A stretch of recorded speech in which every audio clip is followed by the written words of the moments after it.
তোমাদের প্রতিপালক একজন, তোমাদের সকলের পিতা একজন। জো বাইডেনের পিতা আর ডক্টর ইউনূসের পিতা একজন। ইন্না আবাকুম ওয়াহিদ, তোমাদের সকলের পিতা একজন, তিনি হচ্ছে আদম।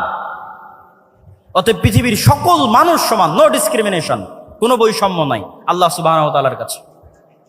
ইসলামের কাছে কোনো বৈষম্য নাই। তাহলে ইসলামের যোগ্যতার মাপকাঠি কি? যেমন ছাত্ররা কোটার বিরুদ্ধে আন্দোলন করেছে, কোটা সংস্কার। ইসলামে কোনো কোটা সিস্টেম আছে নাকি জান্নাতে যাওয়ার জন্য? নাই। ইসলামের যোগ্যতার মাপকাঠি এমন যেটা সকলেই অর্জন করতে পারবে। ইন্না আকরামাকুম ইনদাল্লাহি আতকাকুম, তুমি কালো হও, সাদা হও, তুমি টাকা পয়সাওয়ালা হও আর গরিব হও আর ধনী হও, যে লেভেলে থাকো না কেন, প্রধানমন্ত্রী হও আর রিক্সাওয়ালা হও, জান্নাতে যাওয়ার জন্য কোনো কোটা নাই। একটাই সিস্টেম যেটা প্রধানমন্ত্রীও আয়ত্ত করতে পারবে, রিক্সাওয়ালাও আয়ত্ত করতে পারবে, সেটা তাকওয়া।